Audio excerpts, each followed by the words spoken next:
All right. Season 2, we're going to need a good opening bit for the first episode. You have any ideas? But we're doing Terminator, right? Mm-hmm. Okay, how about if we start with the set empty? Mm-hmm. Okay, and then we do like the lightning, the electrical thing. And then we have these orbs that appear over our chairs. And then we pop in like we're from the future. We will have to be naked.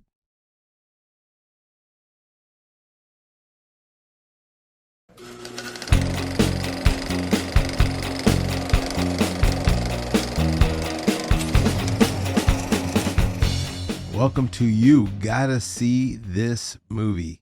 This is a podcast with two guys who love to talk about movies as well as the deeper themes that make these stories more than just movies.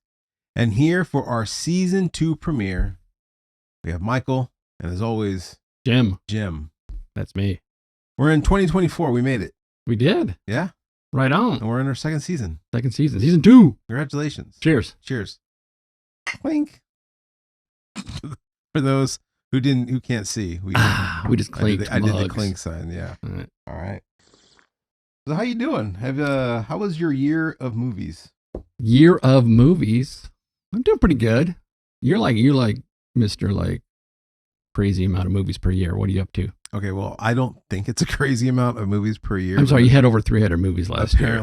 Apparently, it's a lot of movies. Yeah. I'm still reeling at the fact that you did what, 320 last year? 325. So I know I've told you about Letterboxd. Letterboxd is a cool app that's kind of like Facebook, but for movie lovers. So okay, it's a shameless plug, or it's not even a shameless plug because I have no stake in Letterboxd. But all right. But I think everyone who likes movies should get on Letterboxd because it's fun. I won't. And I know you won't. I'm the pad and paper guy. So right. Yeah. Anyways, because of Letterboxd, I was able to log every single movie that I watched. And yes, I watched 300 over the course of January 1st to December 31st. I watched 325 films. Dang. Last year. Amazing. So where are you at now? This year? Yeah. I am at 21 movies. So I've watched 21 movies. Crazy. You know, but movies are my thing, man. Like if I can if I can just have a day off and watch a movie, that's a good day. That's cool. And you know, my kids now, they're really into movies and they want to watch movies with me, and so that's been a lot of fun. They'll jump in and watch with you. Yeah. Yeah. And when I say I've watched 325 movies, those are even kid movies that I had to watch that I was forced to watch, you know what I mean? Like, yeah. It's family time. We got to watch Lyle Crocodile, and don't ask, it was not a great movie. Okay, I was going to ask, but I logged it because I watched it. Yeah, all right. Yeah. So it's fun. It's fun, but we'll see. I don't know if I'll get to 300 this year. I will say it was a goal to get to 300, so maybe I watched a little bit more than normal. But I just kind of want to be like, I want to see 300 movies this year. You think your number would be like 365, like, that's like a movie a day thing. And I won't do that again this year. So now that I'm at 300, that's fine. I don't have a goal to get. That's your number. 350. Nah, I'm good. Okay. Now I'm just good to watch them for whatever reason. All right, Jim, what is the movie that we got to see? The movie we got to see is Terminator 2. Judgment Day. 1991 James Cameron film. Synopsis I have here actually got off of IMDb. Nice. And it's kind of odd, but I'm going to read it anyway. Right. A cyborg, identical to the one who failed to kill Sarah Connor, must now protect her 10-year-old son John from an even more advanced and powerful cyborg. Mm-hmm. Now that assumes that the audience knows what a cyborg is and who Sarah Connor is and John. Mm-hmm. Well, we can assume everybody does. So yes. That's the movie you got to see. All right. So what was your, this movie kind of changed my life, but what about you? Like, when did you watch it? What's your background in it?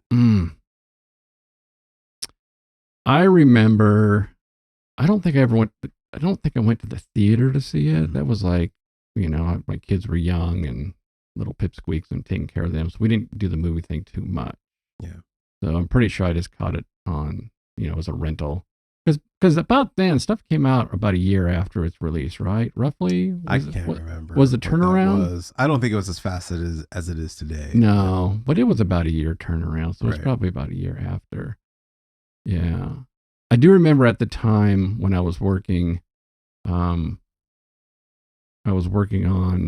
Rocketeer, and everybody in town was working on T2. I bet. Yeah, it was just like, Yeah. what are you working on? Oh, yeah, T2. Oh, what are you guys working on over there? Well, T2. Like everybody's working on T2. Yeah. Big deal. Huge deal. Yeah. I remember when that movie just even got announced that it was going to be a film. Yeah. What a big deal it was. Just that, like, oh, they're making a sequel to Terminator. Yeah, because Terminator was, huge when it came out. It was just like, whoa, everybody was blown away at the whole concept of, robots from the future. Yeah. Yeah. And we jumped right into T2 rather than we skipped over Terminator and went straight to T2 because it is such a cool movie.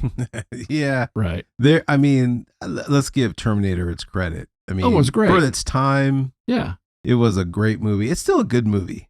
The effects are not as great, but the budget wasn't as big. James Cameron wasn't as well known.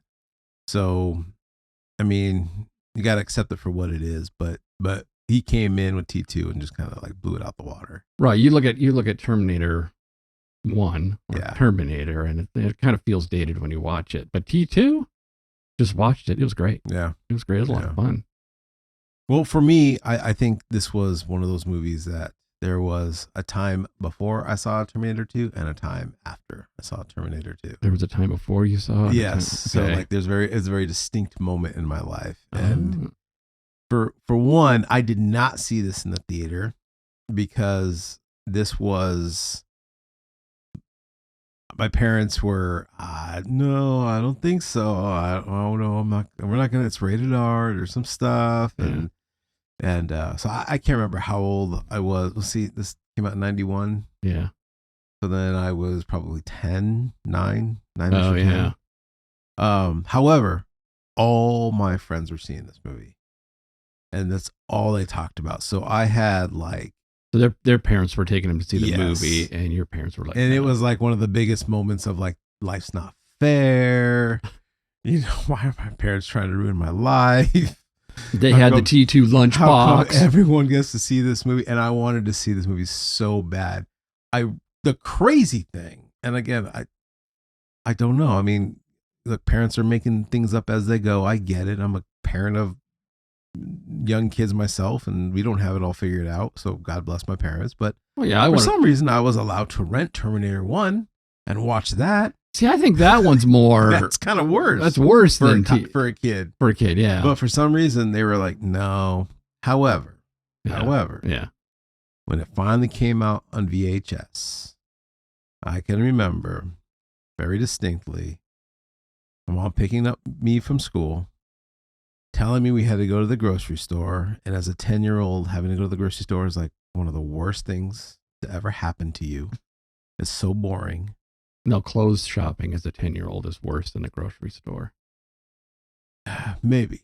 Really? I don't know. I hated going grocery store. All right. Anyways, we went, and as we came back, we came home, and she said, hey, I went to the video store, King Video, local video store, and I picked up Terminator 2. You can watch it. And it was like the most glorious thing. She should have told you that before you went to the store. I know. I don't know why she did. All I remember is bringing in the groceries and kind of being done with it and dropping it in and be like, okay, I'm done. And she said, hey, got one more thing. Anyway, so it was a cool surprise. Okay. We watched it. I think I watched it right. I think we were supposed to watch it like as a family that night, but I think I watched it immediately because she put it in my hands. And then I watched it again that night. Yeah. But when I say like there's a time before and a time after, so I think this was it for my parents. My parents saying what I can and cannot watch. Obviously, there were some, deeply inappropriate other movies that they would say no to, but I wasn't asking to see those movies. But it was like, okay, Michael can watch these movies. And then after that, it became a thing where me and my dad were like, let's go rent a movie. What do you want to watch? My dad would always say like a shoot 'em up, blow 'em up movie. And we watched these like cool 90s action movies and 70s movies, and kind of like the restraints were off of me. So Nice. and so, but just so that's my memory with it. But the movie itself, I mean, I wore that tape out. I mean, I watched that thing over and over and over. It just Well, captivates you rented it. You didn't buy it. Rented it, and then I think I eventually okay. copied it once I learned how to copy movies. Oh yeah. Yeah, Yeah. maybe. I think my neighbor did that. It wasn't you. It wasn't me. It was It your was my neighbor. neighbor. Yeah. Anyways, but yeah, so I eventually had it in my possession. But Nice. yeah, man, from the opening scene to the end, I mean, it's just one of the coolest movies a 10-year-old can watch. Yeah. And feel like, you're not watching something kiddie.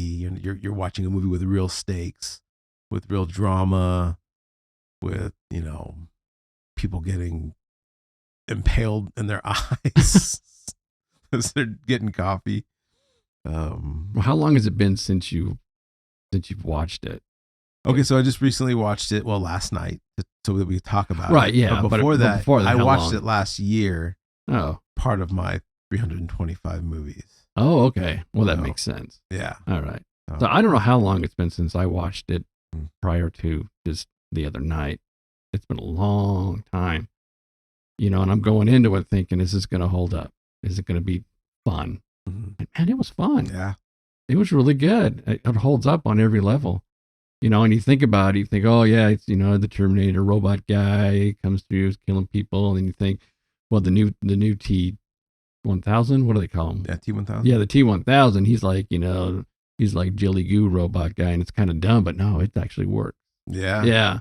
He's scary. He is scary. Yeah. Especially when he's like, I guess we could talk about one of my favorite scenes, which was the chase scene from the mall.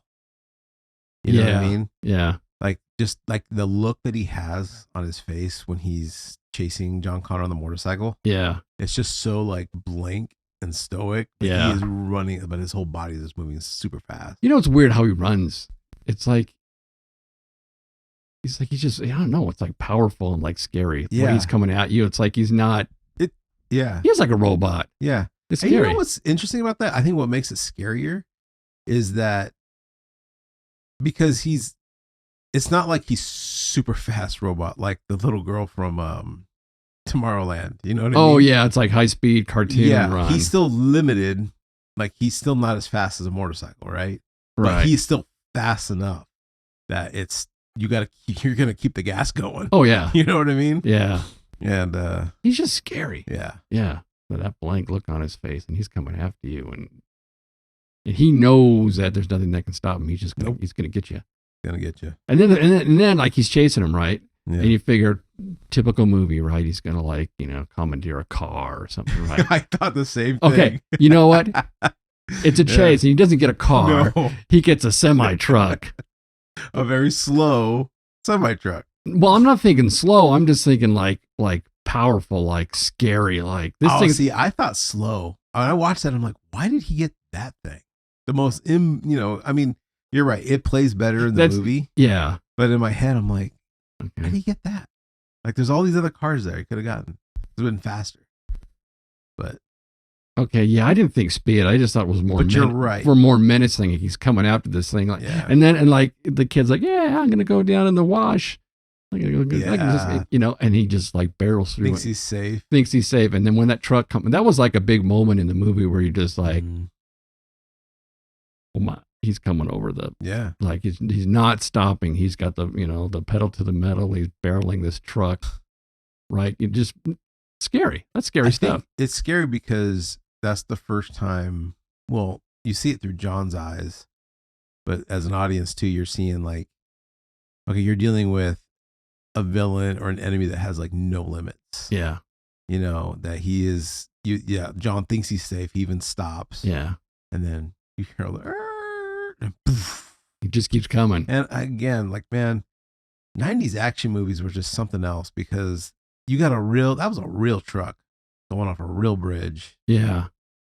And Yeah, maybe that's what about it that makes it so like scary is Yeah. that it felt very real. It's almost like if they did that today, it would be CG. It'd be CGI. And that Yeah. truck probably would have got a little air as it came over the Yeah. thing. And then you would be like, it's cool, but then you don't really believe it. Yeah. Yeah. But it was was wild. terrifying. Yeah.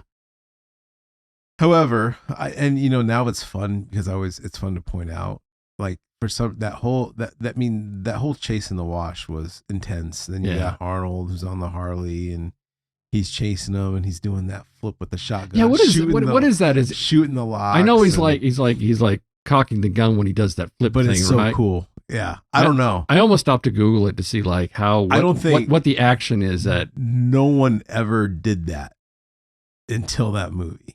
You know what I mean? Like where did they learn that? That was like super cool. Because I've seen people do like but he flips it. Is there an old Western where that they did that? I don't know. Because it is a cool move. But it is a cool move. He kept doing Now, it. see, again, just going back to my childhood because of that movie, again, me and all my neighborhood friends, we'd play guns where we'd have guns. And my friend, John Pyle, shout out to John Pyle, he had like a rifle gun. And the minute we saw that movie, we cut the end off and we cut the butt off. So then now it's just the handle. That was the Terminator rifle. Terminator rifle. Yeah.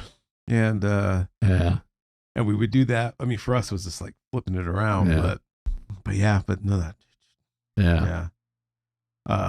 Anyways, but also in that scene, as cool as that scene is, it's some of the worst, like, I don't even know what you would call it. Like you can see that it's not Arnold. You can see that it's not John. For some reason, like the camera is just really like, when Arnold jumps off into the wash. Yeah. You could totally tell that's not him. All right. Maybe my eyes are bad or my TV's not that good. Well, I didn't even notice. as a kid, I always picked up. And Really? then even John Connor and some of okay. the movies, you can tell like this is an older guy. Yeah. And so as a kid, I always picked up on that. Oh, and okay. then, even whenever I watch it, I'm always like, yep, there's the fake Arnold. Well, I did notice like when the truck like crashes into the overhead and just slams into it, there's nobody in it. Yeah. Yeah. Where'd he go? He liquefied real quick. That's what he did. He liquefied. Yeah. He morphed himself into a seat cushion. Yeah. Yeah. What do you think of John Connor? Like the kid John Connor. He was a little annoying. He's kind of a punk. Yeah. You can tell he's obviously dealing with some stuff. Well, yeah. I mean, you can't blame him for what he's going through, but yeah, I thought him to be kind of like an unpleasant little person. Yeah. I mean, stealing money. I mean, as a kid, I always thought that was kind of cool because that's which I had some sort of device that did that. Bad, talking to his bad mouthing his parents. Well, they weren't his parents. You're not my mother, Todd. Todd, yeah. Yeah. But he came around pretty quick. Yeah. Sort of. Yeah. I was this time around really watching this movie and really looking at like from Sarah's point of view. And if you go back to like who her character was in the first one, I mean, she was just like this homely, nice girl, soft spoken, like a waitress, right? She was a waitress. Yeah. And, just was that damsel in distress. And she's completely different in this film. But like I guess what I'm saying is like I like the story progression of her because the way the first one ended, she's given all this information. Like this is what's gonna happen. Like on this certain date, the world's Skynet's gonna attack, the world's gonna end, all this is gonna go away. And yeah, she has to kind of live with that for years. So yeah, that would be crazy. It'd mess you up. It'd mess you up. Yeah. And as she, is in that mental institution and she's talking and like, the doctors are saying like, oh, she believes that a man from the future came in the water. Yeah. It's like, yeah, anyone in their right mind would think that girl was crazy. Yeah. So I just kind of felt bad. Like she really, it's like she was given a horrible responsibility, to have all this knowledge and to kind of raise John. just kind of put myself in her shoes, but like, how horrible would it be to have that experience, you know, years ago, and then you're in this hospital. You can't get out. You're stuck. You know your son's out there somewhere, and then like these police officers are showing pictures of the same guy who came in and was hunting you the last time. You know what I mean? That he's back. He's in a mall in the same city your son's in. Well, you wonder if at some point she starts to believe that maybe it didn't happen, or like she was like, I made this up, or kind of. I don't know. It was way too real for her. I'm just starting, like if somebody keeps telling you something over and over again, like you're faking, you're making it up, not real. Like you start to doubt it. Yeah. Yeah. Yeah, because how long was she with the Terminator guy? A day? You know what I mean? 2 days, and then he went away, and then all this time beyond that. Yeah. Huh. But I don't know. I was kind of wondering that though. Like she's this waitress, right? And just like this kind of timid, and it is kind of a crazy transformation where she's like wants to kill the doctor in charge. Yeah. Well, yeah, because she's like I said, she's trapped. Yeah. She knows like her son's out there all alone, and not only that, but she spent her whole life trying to train him. Yeah. To be this great leader in the future. Yeah. Which is, goes with the whole idea of like, would he been a great leader in the future even if she didn't do anything? Like, was it he's always destined to be that great leader, or did she have to take it upon herself, train him, to teach him how to pick locks, to steal money from ATMs or whatever? But I think one of the best scenes in the movie, because and it's not necessarily one of the best scenes in the movie. It's the movie that carries the most weight because of the history of the first one. Is that first moment where she's running and she's trying to escape out of the hospital, and she runs right into Arnold. Oh yeah, yeah, because she's freaking out and she's backing up, and he's just coming around the corner. I mean, like that was done so perfectly. It's like slow motion, and she's just taking it all in. Like he's back, like he's here, the guy of my nightmares. Until he says, "Come with me if you want to live." If you want to live, which is the line in every single Terminator movie. Yeah, it is. Yeah, it's like they're. Did you do it in the first one? No. Yeah, Kyle Reese says it. Oh, Kyle Reese, that's right. Just come with me if you want to live. That's right. Yeah. It's like what's the line in Star Wars? I got a bad feeling about this. Yeah. Yeah. Come with me if you want to live. That's theirs. Is what was interesting watching it this time around is you've seen those Boston Dynamic robots, right? Yeah. And AI. We're in the year 2024. It's happening. It's happening. It's scary. Yeah. Yeah. So what do you think? Do you think we're doomed? Do you think we're gonna eventually let AI do exactly what the movie Let Skynet does? Well, the thing is like, so you have the Terminators, right? Mm-hmm. Those robots, and then at the same time, those were human. They were human made, right? But then who made the kickoff Skynet? Right. I'm trying to think of the timeline. You had okay. Yeah. So, the time. I don't think the Terminators weren't human made. Yeah, they weren't human made, right? No. But some sort of artificial intelligence crafted the Terminators. The one right? thing that Arnold's character says, he's talking about how they put the whole functioning of Skynet is that they took away human choice from strategic decisions, and it took about a month before once that became they turned it on or Skynet took over. Mm-hmm. It was about a month later it became self-aware and decided to launch the missiles. It became self-aware, and the humans knew it, and they tried to end it, to disconnect it, but then it launched missiles at Russia, knowing that Russia would launch the missiles at the humans that were trying to disconnect them. So basically, when it became self-aware, it was a battle between AI and humans, and it knew that humans wants to destroy the AI, so it made its counter move by launching missiles. Yeah. And you know, I mean, I'm going to go as far as just to assume here, but my guess is they did what we're doing now, which is let AI take over small things like factories or, you know, small little mundane work thing. And so once AI kind of takes over that and knows how to build its own stuff, I mean, they're having robots that can build robots now. Well, that's what I mean. Yeah, at some point when the AI could actually, you know, oh, I'm going to order some raw material, I'm going to order some steel, and then my robot machine buddy is going to make these parts, and these other robot guys going to put it together. You know, if a robot can build a robot, start to finish from concept to, you know, working prototype, then it's all over. It's over. Yeah. Right. Right. Yeah. And that's how it was for them. And at some point, and I wish, you know, I wish we would kind of know more. Like, that's one thing about Terminator. You're just getting a very small window into a huge world of things. And, you know, what was that moment that the scientists realized, like, uh-oh, like, this is a problem. Disconnect now. Yeah.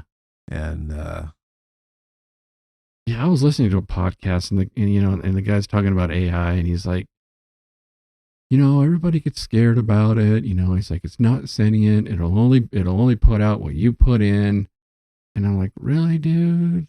That's not true. I don't think so. I don't know what, you know, this guy's pretty sharp, and he's just basically, no, it's just ones and zeros. You're blowing it all the way out of proportion. I'm like, nah, I don't think so. Yeah. Yeah. Because, that's going to get to the whole bigger thing of this whole thing is that, I mean, that's the whole point. AI looks at life as ones and zeros. Right. You know, but that's not necessarily like, well, yeah, and you know, you're saying, well, it doesn't really make decisions. Well, sure, it makes decisions. It will make decisions. I mean, it's already making decisions. It's making decisions on how to write a song or to create art or to do, you know. And I think that's the big fear is going to be like we put AI in charge of food and stuff. Yeah. And they're going to decide, well, how much food should these people get? How much food should these people get? Right. And then, you know, or what medicine should we give out? Yeah. You know, there's only a certain amount of age where maybe a person is productive in society. They should no longer require medicine. Sorry, ones and zeros, you're out. And then they're going to hold back that stuff. Well, I guess it comes down to like who holds the power then, right? Because you can say, no, AI, you're making a mistake. You need to do this. And what if it says no? And then it has the power to go against your will. Yeah. Well, you know, if it happens, then no, you know, it's going to be shame on us because we've had enough movies and books and everything to tell us don't go down this route. Don't do it. Don't do it. Whatever. But you know what? Hey, people like to use that Chat GPT. So who's going to? I still haven't used that. Have you used it? I've messed around with it. Have you? Yeah. Yeah. It I don't know. Maybe just the one that I found wasn't perfect. And I'm like, kind of more of a hassle for me to have to like go through it again and fix what it needs to fix. So I kind of want to circle back to, because we've been talking about AI and just how, you know, obviously it is a threat. It can be a threat for us in real life, but it was a threat in the movie. But then I go back to the idea of like John Connor, like the savior, this general, that for whatever reason, he was AI, who's like this ultimate, you know, being. Well, I don't even want to say it's a being, but you know what I mean. AI is like almost perfect, but for some reason, this human John Connor was its biggest threat. So much so that AI then took it upon itself to crack time theory. They figured out how to time travel. They had to figure out time travel to send a Terminator back to make sure that John Connor never existed. Yeah, you can't talk about that too much because if you think about it, they could just keep sending a guy and sending a guy. Well, and sending yes, a but guy. I guess my point was just thinking like, okay, so wow, what did John Connor really know, and what did John Connor really do to be that big of a threat for AI? I don't know. You know what I mean? He has great leadership skills. I don't know. I mean, it's like, yeah, or was it even like AI ran its own algorithm and be like, look, if we let this John Connor guy live, eventually he's going to be the end of us. The algorithm says so. And then at that point, AI became proactive and just said, well, let's just send someone back and get rid of this guy. So I don't know, it just made me think like, wow, John Connor's stronger than AI. yeah, Yeah. For enough for them to freak out to send somebody in the future or in the past. Yeah. So, okay, so so he does succeed in the future in destroying, right? Well, they don't know. They just think he is, right? So what did he actually do? Well, that's the whole He thing. shot them all in the eye. He just said, hey guys. Go for the eyes. Go for the eyes. He's at a chalkboard. This is the plan. Right there. Shoot them all in the eye. Shoot them all in the eye. They cannot see. Yeah. Yeah. I'm sure that's what it was. We took him down. Yeah, I don't know. I don't know what it was because when they send Kyle Reese in the first one, he just talks about how like he's their leader. He doesn't talk about like the war's not over. John Connor hasn't really accomplished anything. He's good at pep talks. He's just sent him back to protect his mom, which then he becomes his dad, which crazy. I know you don't want to think about crazy it too much. Theory on that one, but yeah, so I don't even think John Connor knows how. I do think it was just a thing where like Skynet's algorithm came up with a number and said, if we go down this route, the humans are going to overtake us, and it's because of this man going to do it. So maybe Skynet even jumped the gun.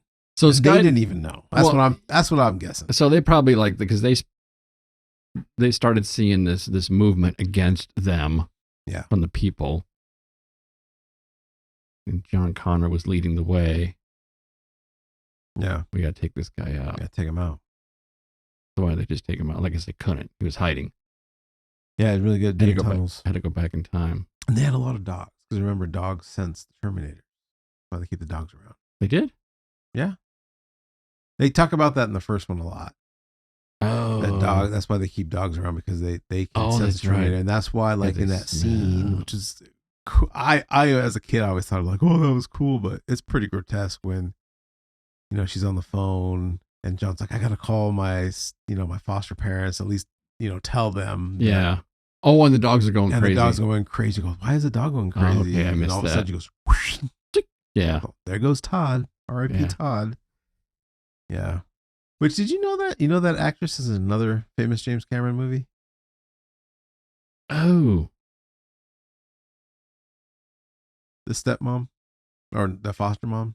Foster mom. What movie is she in? Yeah. She in The Abyss? No. She's Vasquez in Yes. Aliens. Yes. Yeah. Yeah. Yeah. Tough chick Vasquez. She's tough chick. Yep. Yeah, that's right. That's the other thing too. Was like liquid goo, Gumby Terminator. Just how we just like this the sword, blades, man, blades, and you think like, oh yeah, what are you gonna do? He can't shoot. No, he comes after you. Doesn't need a gun. Stabs you. Yeah. Then he goes after the car and does the hook thing. Those big hooks are like. Oh yeah. I always thought it was funny too when he falls off the car. He's like. I don't know why I thought that was funny, but I thought it'd be funny if like when he changes into the prison guard. Remember that when he does that thing? Like, what if like he just stayed that character for the rest of the movie? He's just that's him running. Yeah, like he doesn't go back to the cop. He stays prison guard mode, right? That's true. Because he could just stay in any form. He could have stayed as the mom. He could have stayed. So he would like proceed to the mom until he changed characters. Yeah. So you want to know something crazy? Well, I was reading that the first draft of T2 was supposed to be Michael Biehn, who played Kyle Reese in the first one. Yeah. He was supposed to come back as a T-1000. Oh. And the T-1000 was going to take the form of the father. No, the cop's way cooler. It is cooler. Yeah. I like forgot. I think I don't know why they changed their mind, but that was the original draft for that. Yeah. And which it's the opposite, and they still kind of did, because then they put they made him the biker and they made the bad guy the cop. So Yeah. they still have that Yeah. opposite thing going, but yeah, that would have been funny if he stayed that cop. That's a good one. So what I liked too, and I think maybe this is as a 10-year-old, because I'm not too much younger than John Connor was, or when I saw it, I wasn't too much younger. So for me as a kid, it was easy to be like, oh, that'd be so cool to have my own Terminator, and to have my own Terminator to do whatever I say, and beat up people, and but kind of going back to our conversation about how, like, AI just sees ones and zeros. That's what kind of like what this whole movie was about, was the idea of like, can AI see beyond that? And throughout the movie, he does. Like, it starts with John Connor telling him, hey, you don't just kill people. Even though he wanted that guy to get beat up, he's like, I don't want you to kill him. I don't want to kill him. Yeah. Yeah, which is funny, because then the rest of the movie, Arnold Schwarzenegger is just shooting people like in kneecaps and no, I thought it was great. Yeah, him. Like, he never kills no one else throughout the whole movie. The first he tells him don't kill. Yeah, you can't kill anybody. He's like, okay. Yeah. So the first guy he meets, he shoots him in the leg and says, yeah, he'll live. Again, ones and numbers. Yeah. But then he's just picking off people. Yeah. In the legs. Yeah, and or shooting their cars, and yeah. Oh, but I like it, because then the rest of the movie is, John teaching the Terminator to be human, like, don't kill. And then it's like, he'd save the people that matter, because the Terminator was like, no, we're not going to save your mom, because that doesn't make sense. Ones and zeros. He says that is the most likely way the T-1000 is going to get you, because he's going to acquire your mom. So no, we're not going to do that. Strategically, that doesn't work. And he's like, no, she matters. People matter. And then the whole like crying, like, why do you cry? Or why are your eyes leaking? What's going on with your eyes? Yeah. And then I even like that scene too, when they're under the car and they're fixing things. And, which I feel like John just uses him like a psychiatrist, because he's constantly always talking to him. And then the Terminator's just moving. But there's that one scene where the Terminator stops what he's doing. He postures his whole body to look at John, and he asks him, why do you cry? And it was like the first time the Terminator like stopped, like he cared. Like, he like that was the information he needs as a machine to learn something new. And he's going to learn it from this boy. And then he hears the answer, but then he just goes back to working. Yeah. I just thought it was interesting, because you don't see that throughout at any point in the movie. Yeah. Where his whole body demeanor changes. Like, I need to learn, why is it that you cry? And, and then John telling him how to act cool, and hasta la vista baby, and no problemo. And, but, and then just at the end, when, Schwarzenegger finally, he tells him right before he dies, he goes, now I know why you guys cry.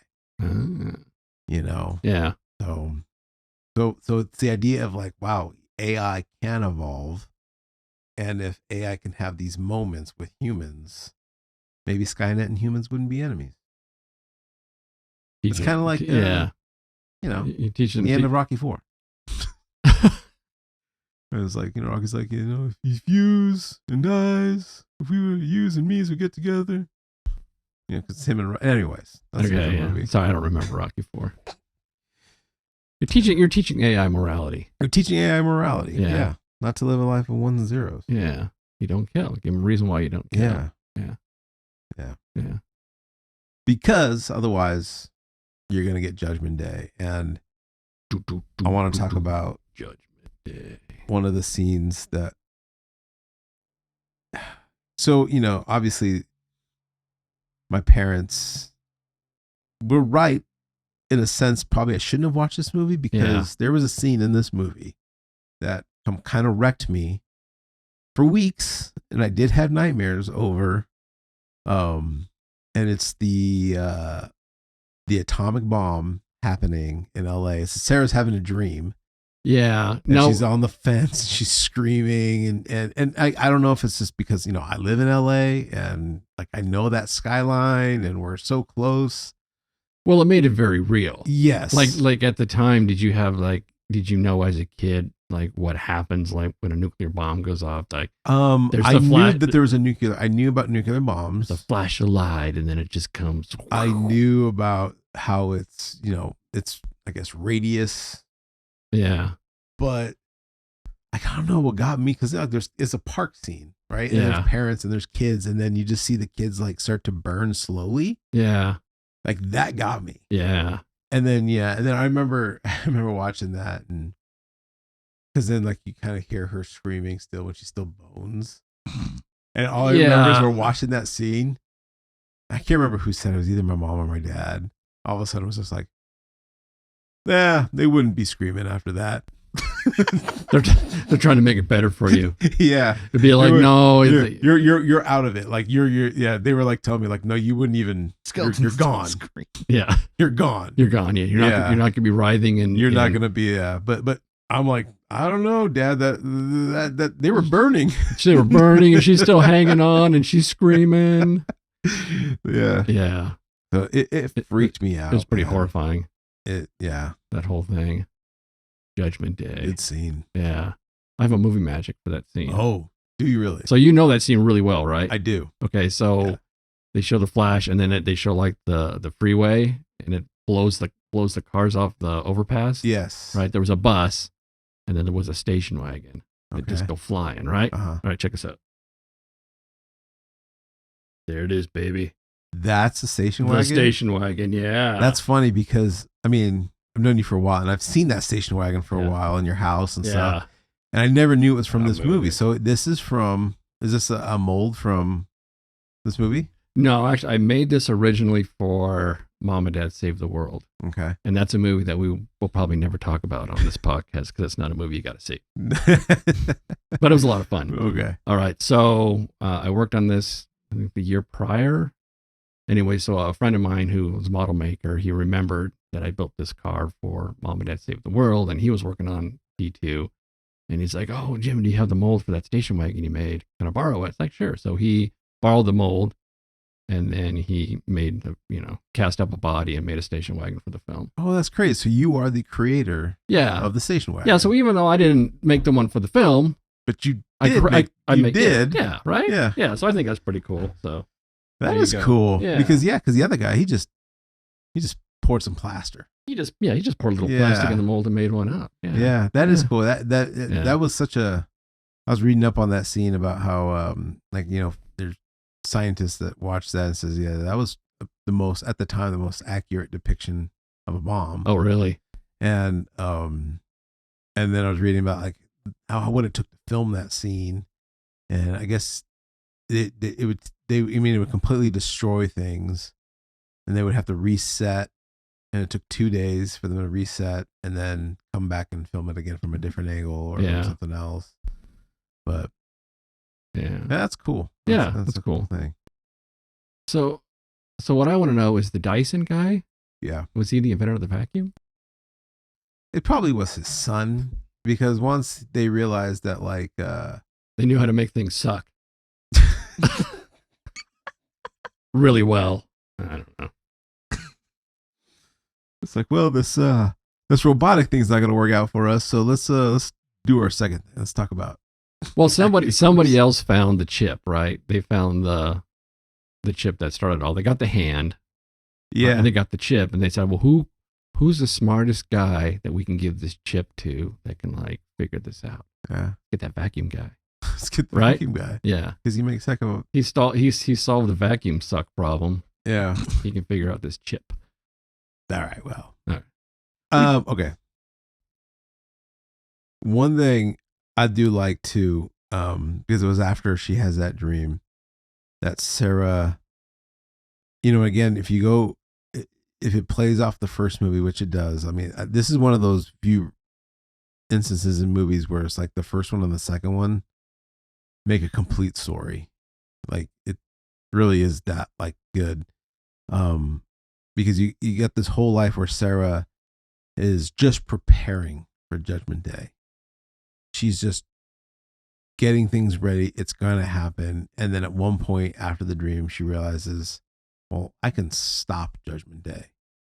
So she goes from almost, now she becomes a Terminator. She becomes about the ones and zeros, and is like, I can stop Judgment Day. It doesn't matter if I have to kill this family man, this innocent guy.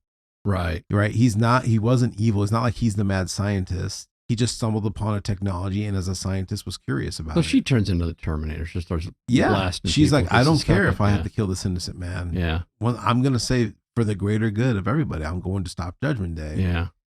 And she goes in, terrorizes that night. Can you imagine? You're just sitting there, you're probably after dinner, and some lady just starts shooting up your house, and then she's walking.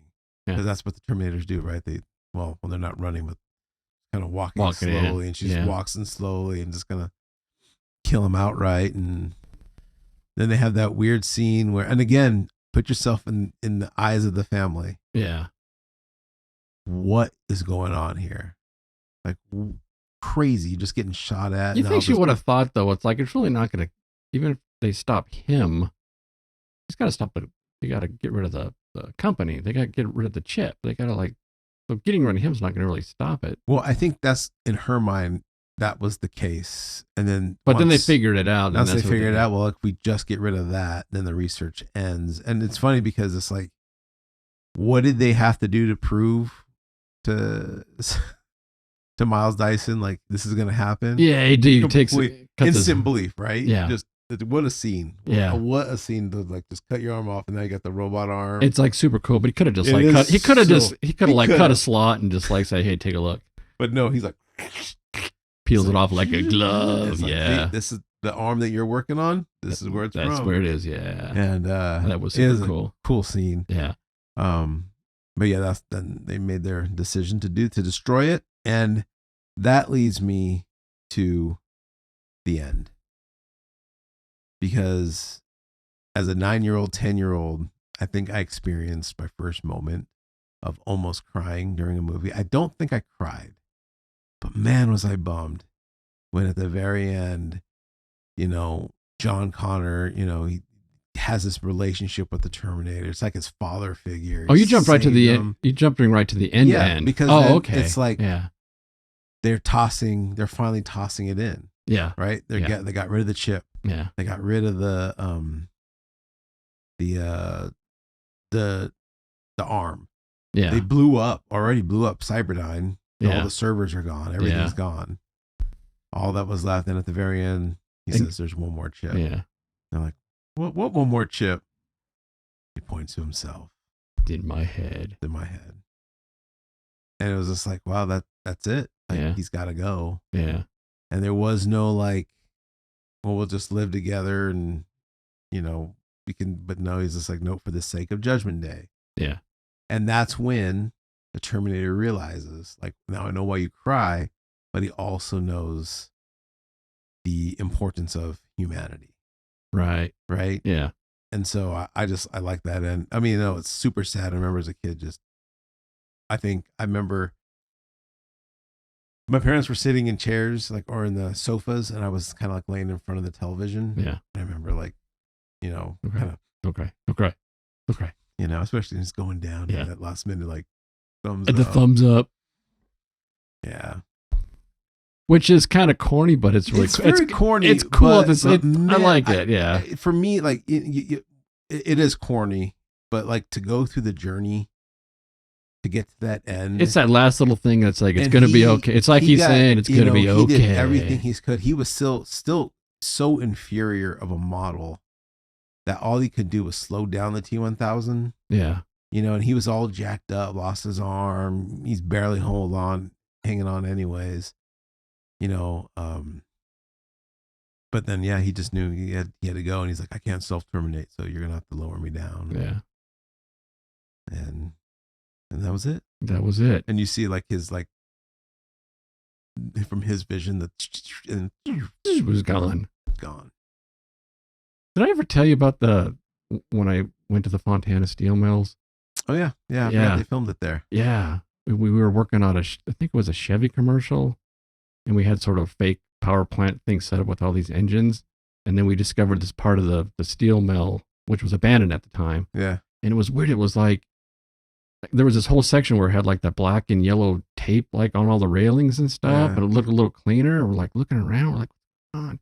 And then they had those huge and those pots with the liquid metal, The vats. right? Yeah. But the pores were fiberglass. Okay. Like it was just like a static pour. We're like, Yeah. oh, this is the Terminator, whatever. Yeah. They just left it there. No way. Yeah.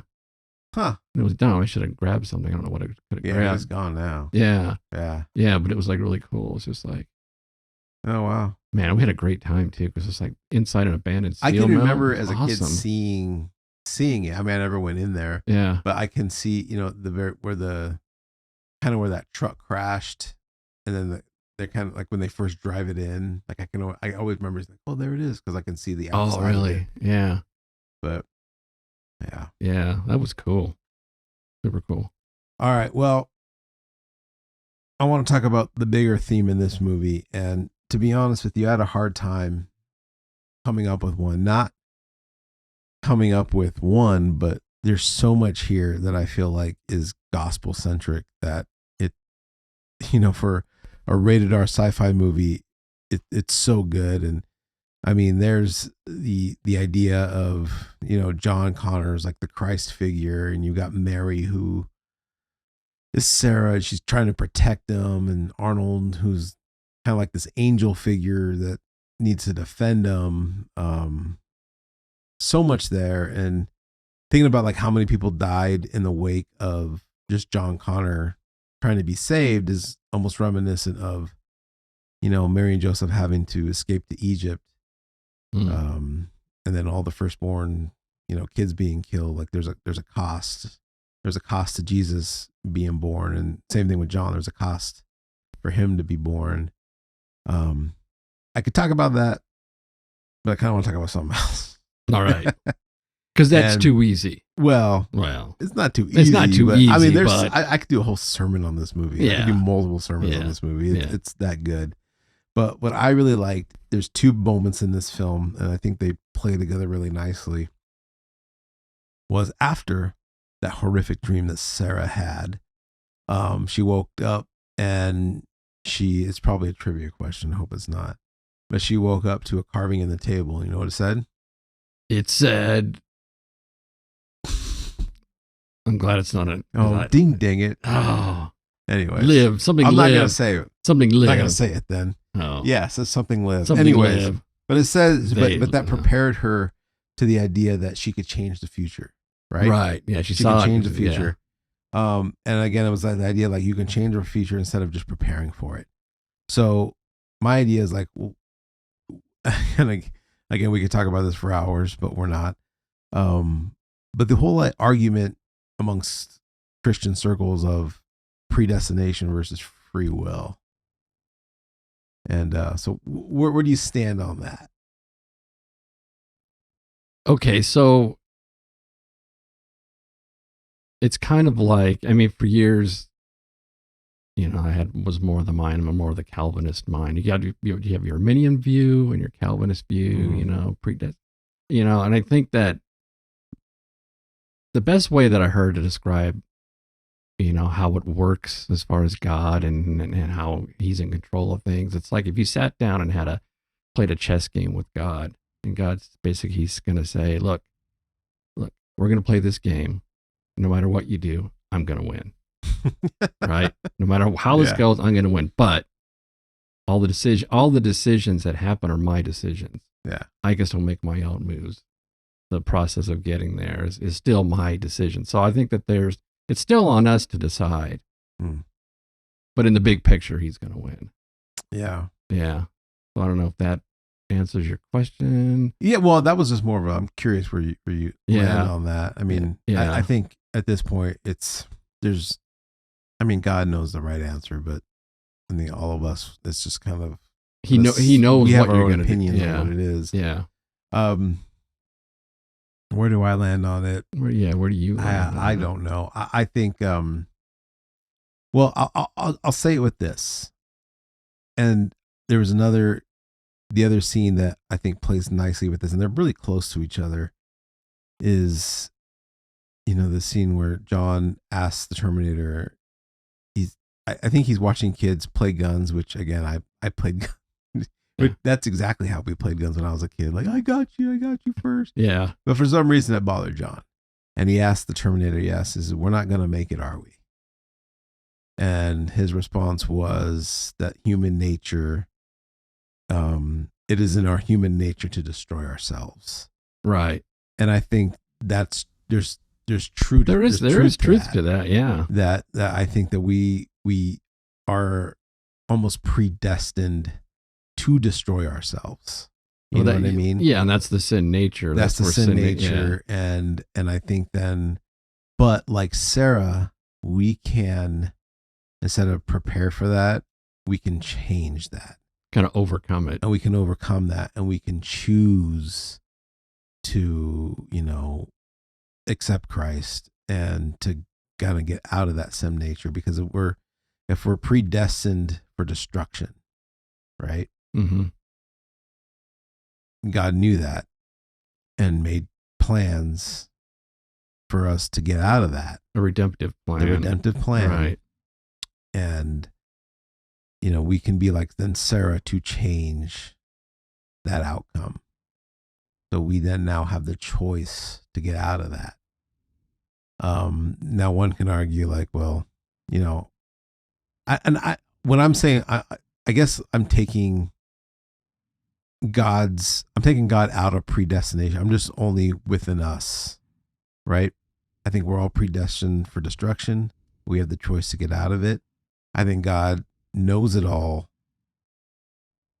And I think him knowing it all doesn't mean that he's predestined. Like, I like little Johnny, but I hate little Stevie. So I'm predestining him to be better. It's like, no, I think he just knows. He knows Johnny is going to make the choice. Yeah. Versus Stevie is going to destroy himself. Yeah. And I think, and of course, I believe in a God that grieves, and I think he grieves that. I think he's sad that he's going to lose Stevie. Yeah. He just knows that Stevie's not going to make it. Yeah. Like John says, like, we're not going to make it. So I don't know. I think those are just two powerful moments in this film where, Sarah makes the choice. I'm changing things. Mm-hmm. And for the Terminator just said like, yeah, you guys you're destined to destroy yourself. So, yeah, we can go round and round on this for a while. Yeah. Oh, well. All right. Well, great film. But now it's time to get to business. It's trivia time. You guys are just dancing around my questions because you can tell you're like, oh, that might be a question. That might be a question. What? And you're not wrong. All right. All right. So first off, I think we need to decide who goes first. I'm gonna say you. I would like for you to go first. Okay. Because I don't care. You can go. I know you don't care. And I don't care. I'll go first. I will say you should go first. Okay. And because I think you won all the holiday ones. Yep. I don't think I won one holiday movie. So congratulations on that. So we're going to kick season off too by you going first. All right. So on you. And you're the Terminator guy. You should do well on this one. Maybe. I mean, I think I should do well on all of them, but you know what? I don't always get what I want. All right. So well, let's do this.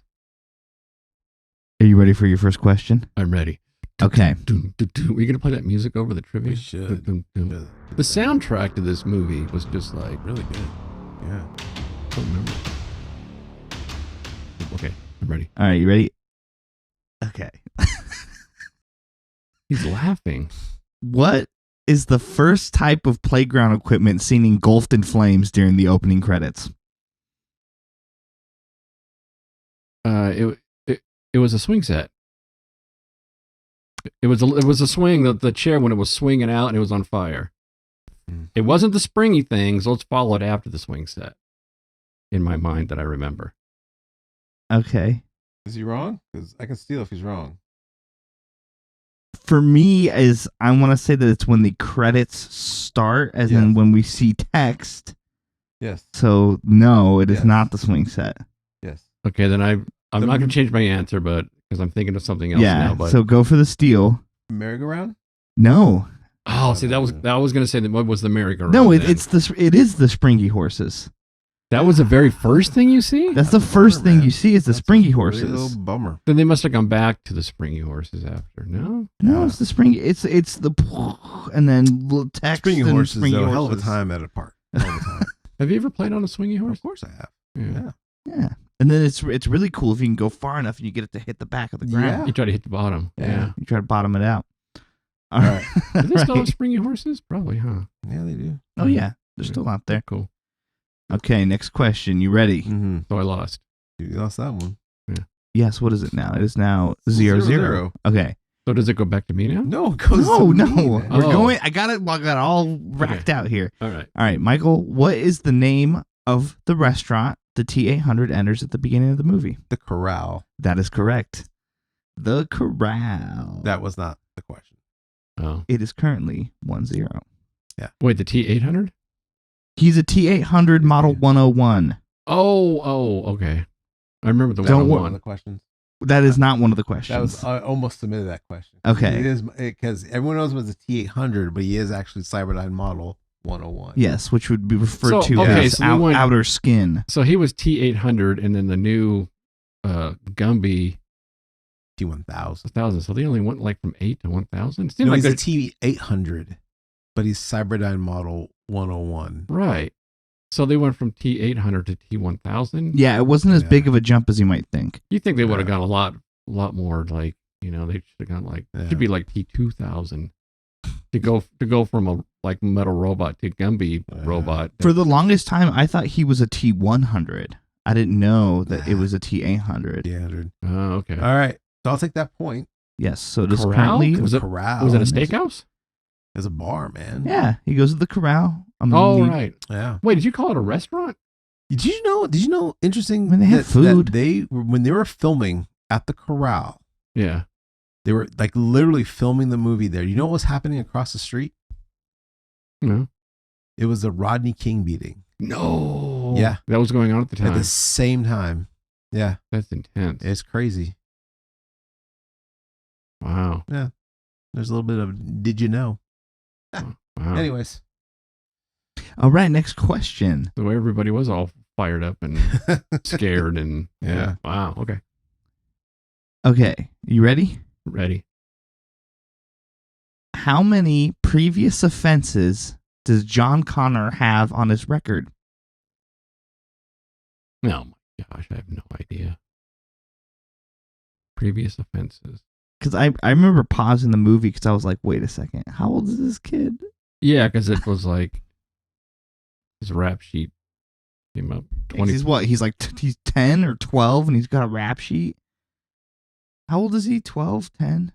He's not 10. It's probably a trivia question. He's probably 13. I was trying to. He's probably 13, 14. Yeah, because I don't think they say it. 24 offenses. Is that too low? Too high. That's way too. I don't know. It's That number it's just stuck out. Hannibal Lecter, man. What? No, it was 5. That was a guess. I don't know. Well, you say it's You guys are both incorrect. if you say it's a lot, I'm thinking, yeah, like 24. Like For a 14-year-old kid, Yeah. No, how many was it? is 4. You were close, I almost and they said were all different. The only Yeah. thing that was missing from that list was assault. Yeah. yeah, but it could be like stealing a few times. All or- right. That's a bummer. I don't know. Next question. Okay, next question. It's still currently 1-0. Here's your question. What's the PIN number of the credit card that John steals? You know what's funny about that?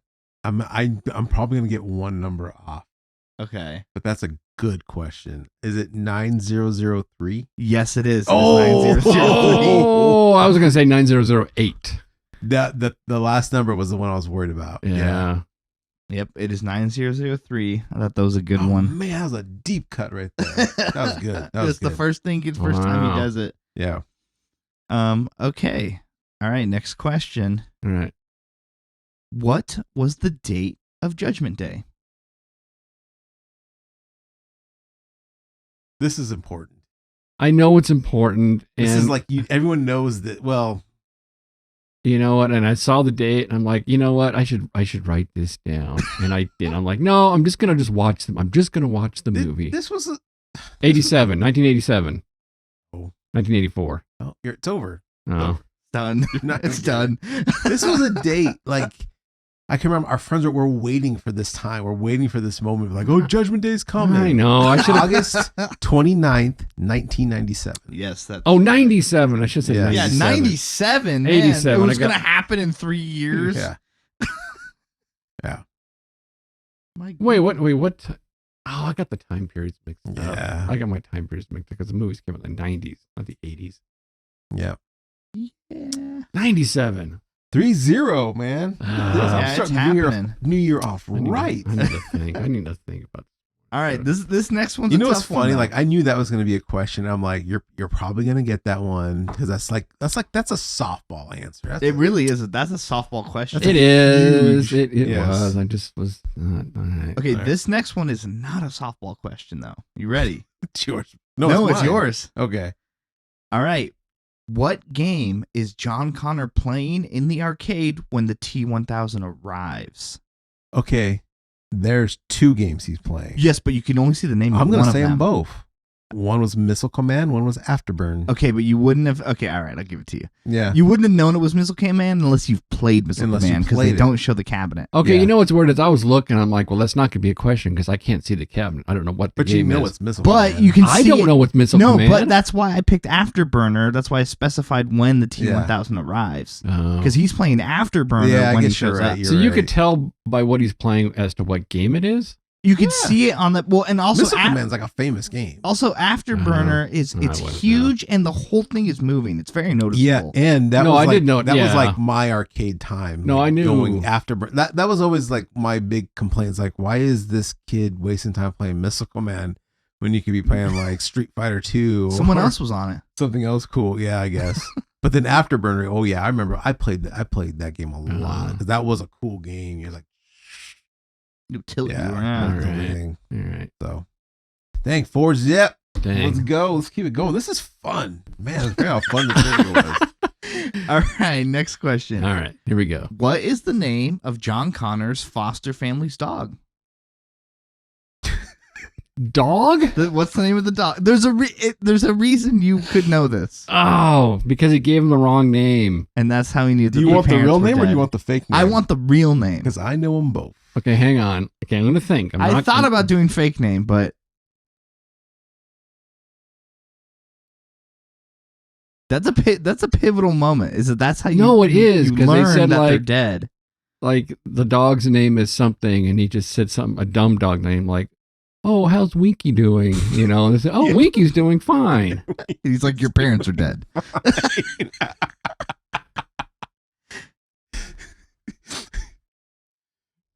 I don't know. Max. No. Yeah, that's it. Yeah, you got it. It is. That's Yeah. correct. It's Max. Do you know the? Do you know? The, obviously, he doesn't know if the. he can get it, I'll give him the extra point. Do you know the fake name? Well, it's not Winky. Yeah, Winky. That's what I No. mean. It was It's not a Winky. funny name like It's Winky. Wolfie. It's Wolfie. Yeah, He it's goes, Wolfie. How's Wolfie? Hey, Hey, how's Wolfie doing? Wolfie's just fine, honey. Yeah. Wolfie's just fine. Yeah. Your parents are dead. Yeah. Your foster parents are dead. Yeah. Like, No, that's doesn't good. even- Wink. Ooh, Yeah. he doesn't Yeah. So couch what? it It at was like all. it was like Winky, Winky, Yeah. Wolfie, Winky. All right, that was good. You got the max. That was a good one, man. I was All right. hoping to steal that one. Got it. All right. Next 1 to 4, question. 1 to 4. It's I don't know. Maybe this is a tough one. I kind of think it is. What is the lifespan or battery life of the T-800? 120 years. That is correct. Yeah. Yeah, it's 120 years. Wow, I would have said 100. Yeah, I know. You kind of did. I did. I said 100. And then Yeah. I was like, oh, man. And then I thought to myself, did he say 100 to throw me off? And he really knows it's No, 120? you're thinking about it too much. All right. All right. Next question. 5-1. What toy was Dyson's son playing with before Sarah Connor opened fire on Dyson? You think it'd be a vacuum cleaner? You would think. You would think, You right? would think. Right. Like that whole family loves vacuums. Yeah. Yeah.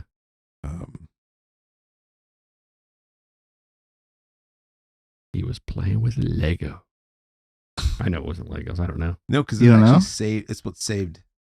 It ends up being what saved It's him. what saved Miles' life. You don't know. Was a I guess shield? I'll steal. I don't know. I don't know what he was playing with. What? It was a little remote control truck, and it He was playing with the crashed RC into him, car. and he Oh, bent that's over, right. Yeah. and then started that's shooting. right. This is why RC you need to truck. watch it the day before. Yeah, I watched it too soon. And I Yeah. told you, I was like, you're watching it too early. You're going to forget stuff. Well, no, because then last night I was gonna I'm just gonna watch it again, and then you came home. You're yeah, like, and it was my turn to watch and it. you were like, "Oh, I want to watch it." I'm like, all right, okay. Day before. Okay, next question. Yeah. This one is one of those ones where it's easy, but it's also hard because it's easy to get confused. But here we go. What's the name of the company on the liquid nitrogen tanker truck that's driven by the T-1000? I don't know. Because I was paying attention to the truck that they were driving, not what the T-1000 was. Okay, do you want to just guess? It was like liquidation. I don't know. I don't know. Okay, do you want to try to You have the steal? seal. Yeah, I didn't Yeah. pay attention to Try names to and stuff. try to guess. But I know it's on the other truck. It's liquid. It said, something. I'll tell you this. It says liquid nitrogen on it because that's what's in it. But there's a name of the company that's hauling it. I have no idea. Wow. Okay. I guess Freeze. that jumped out to me. It's Cryoco, Oh, Cryoco. which is like the most like generic. Oh, what's the name of this liquid nitrogen company? Cryoco. Cryoco. Makes sense. All right. Okay. And then I you dig guys it. got that one. Oh well. All right. Would that stuff just like if you did crack open a truck like that and dump it, or would it just immediately like boom, like explode, vaporize? No, it will stay as a liquid until it evaporates. So it'll stay for a while. And now people make ice creams out of it, so it's crazy. Yeah, no, it'll hang out. Oh, yeah. It'll slowly That's right, it'll yeah. slowly off gas as Yeah. time passes. All right. and it'll What's free- next? and it'll freeze a T-1000. It'll freeze it. Oh yeah. Yeah, Okay, next question. for me. Yep. But What words do Sarah Connor or does Sarah Connor carve into a table?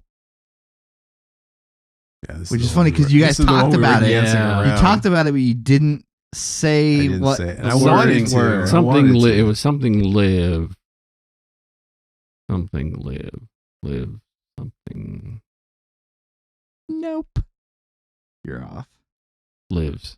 Life. Life lives. Life lives. Life Life lives. lives. That's No. deep. Live, laugh, love. Live, laugh, love. Yeah. I don't know.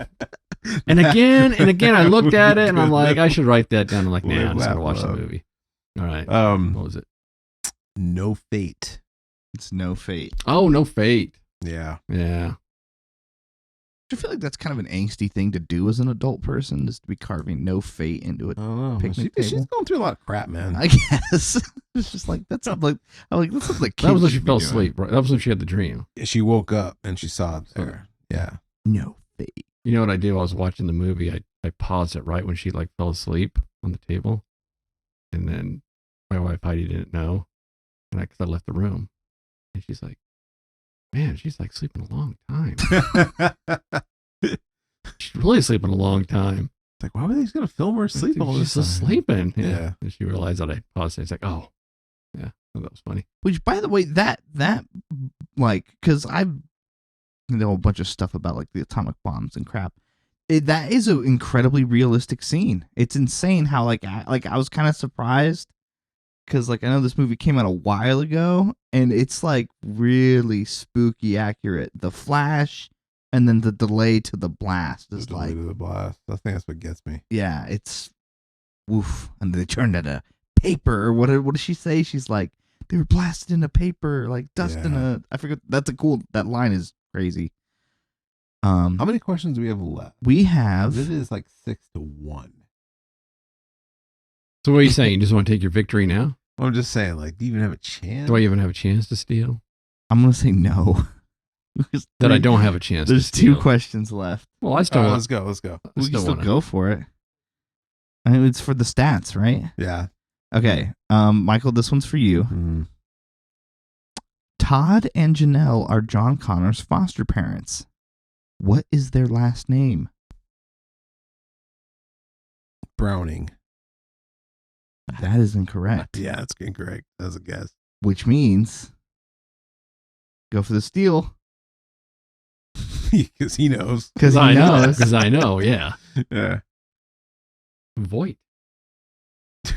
But I know. Oh, really? It's Voight? No, but see, Voight. that's the thing is you stumped him on a question. You should get that point. Oh, yeah. You should get that. That's point. how that's why I'm saying that's how those work. Is if your question stumps the other person, And then you I get a know it. point. That doesn't seem. But he stole it, so he gets the point anyway because he stole it. That's what I'm saying. But see, I shouldn't be able to steal on a question that I know. That's why that doesn't work. All the questions should I don't be. care. You get the point. No, I think it Oh, makes you're so sense. generous now that you're winning. I think it makes sense. Okay, whatever. We'll work the kinks out on that All mechanic right. later. Okay. Oh, I didn't know that was your question. That was his That question. was my question I Should've just- submitted. Okay, right? so now you're about to ask my question. Yes. Good luck. Okay, I will say both of you had questions that I excluded from this list.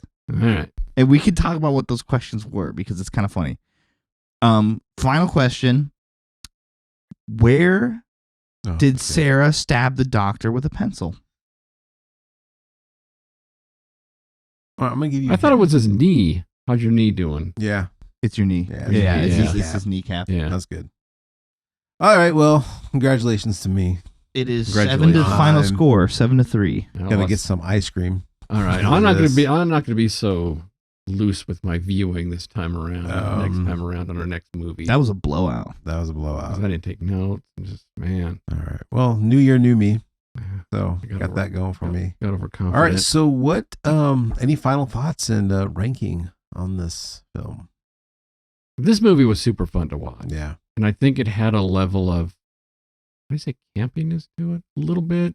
There's just it was kind of fun. Like, And yeah, nowadays it is. yeah, I think at the time it wasn't, but now it's like No. when he's teaching him the the human phrases like "hasta la vista," "no problemo." It's a little silly, but it's fun. It's silly now, but I don't know. Back then, it was like, yeah, I guess for like a 9-year-old, I guess yeah. When I watched it as a kid, it wasn't that big of a deal. I think the Like, I was still saying don't cowabunga myself. you don't kill him. He's Yeah. gonna live. He's just. It really held up for me. It was a lot of fun. Mhm. And it didn't seem. I don't know. It was like, it's sci-fi, so it's not like you're watching like an old war movie where people are dying, because it's still kind of it's still make believe, and but it was a lot of fun. I had fun watching it. It held up really well. Yeah. And the action wasn't overdone. It's like a lot of the modern action movies are just so over the top where you just, Mhm. eye rolling. But this was done to a point where it was just, it's good. 90 action movies, man. They were something else. Yeah, really good. It was Yeah. fun. I rated it at an 8.7. Wow. Okay. Yeah. While I was in low or while I was in high. Well, your rating is your rating. The rating is my personal rating. Yes. It's not like in the world Just of like movies. mine is Yeah. my personal rating. Right. So Yeah. it's only because it's not a movie that I'd be like, Yeah. because 10 points right off the top is, was it so good that I would watch it again, like Mhm. immediately after or the next day? No. Yeah. But for you, it was. Yeah. So like I what's said, your- this movie, it came in like a perfect time in my life where, I'm starting to watch older things, more adult things. And it was a movie that like me and the family can really enjoy, like I watch movies with my kids, but for the longest time we were watching kiddie movies and I had to pretend to like those. Oh, yeah. You know what I mean? Yeah. But very few there's like, wow, we all got something out. We all liked it. So for me, Terminator, I'll always remember that fondly.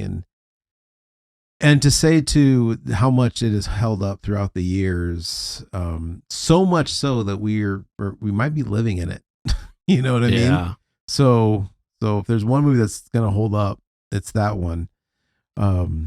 Because the stuff that they talked about in that movie in 1991 when the movie came out, we would have thought like, oh, that would never happen. But here we are. Yeah. So for me, it's a movie that I probably watch once a year. If I got nothing to do and I'm scrolling through channels and it's on, I'll probably watch it. So it's high on my list. I give it a 9.6. Oh, okay. Yeah. So it's definitely one of my favorite movies of all time. And I don't know.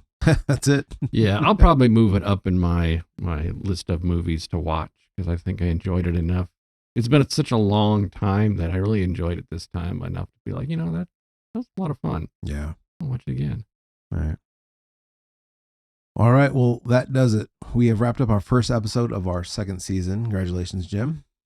And we hope that you enjoyed it. If you made it this far, please subscribe so you don't miss future episodes, and give us a like. That will help us out a lot. And comment in the comments what your thoughts on Terminator 2, your favorite scenes, your scenes that you don't like, and I don't know. Yeah, we want to hear from you. We want to have discussions with you. So we like talking to people about movies. We'd love to have them with you. So, all right, that's it. So until the next one. Hasta la vista, baby. Hasta la vista, baby.